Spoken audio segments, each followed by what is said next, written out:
정부 대응을 보면은 무능하고 부실하기 짝이 없습니다. 정부와 대통령은 뒷북 대응과 비밀주의로 국민 혼란만 가중시킵니다. 제 말이 아니고 문재인 대통령이 당대표 시절인 2015년 6월 달에 했던 말입니다. 초기 대응 실패는 대통령의 무관심 때문입니다.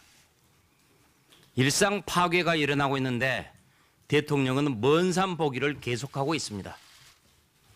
이 역시 제 말이 아니고 2015년 메르스 사태 때 현 정무수석인 강기정 정무수석이 당시 정책위 의장할 때 한 말입니다.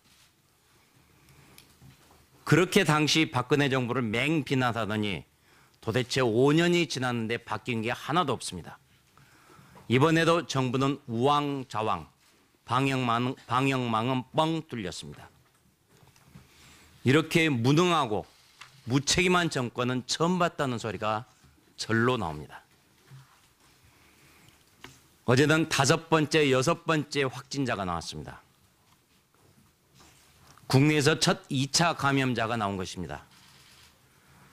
더구나 세계보건기구는 국제 비상사태를 선포했습니다.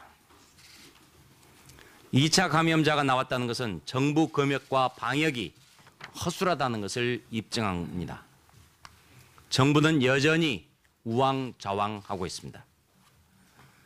지난 28일 정부는 30일과 31일 전 세계 4대를 띄우겠다고 공언했습니다.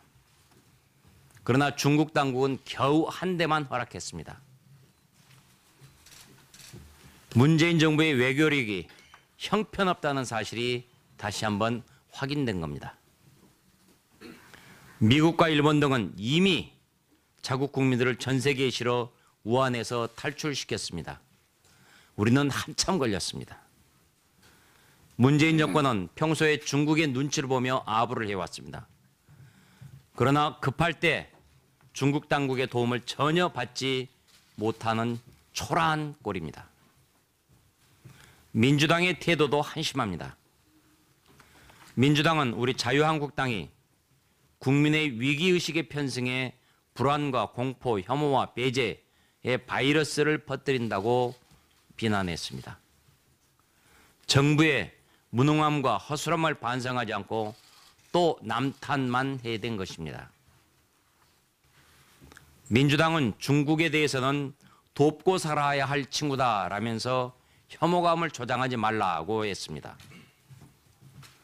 국민들은 2차, 3차 감염 우려에 공포를 느끼고 있고 우한에 있는 우리 국민들을 데려오지 못하는 문재인 정부의 무능에 분통을 터뜨리고 있습니다. 그런데도 민주당은 중국 눈치만 살피는 태도를 취한 것입니다. 어느 국민이 정부 여당을 신뢰하겠습니까? 우리 자유한국당은 국민의 생명과 안전을 지키는 데에는 초당적으로 협력할 것임을 누차 밝혔습니다. 공항 검역의 불편함을 초래할까 봐 현장 방문도 하지 않았습니다. 정부는 총력을 다해 구멍 뚫린 검역과 방역 체계를 속히 강화해 주시기 바랍니다. 우한 폐렴 사태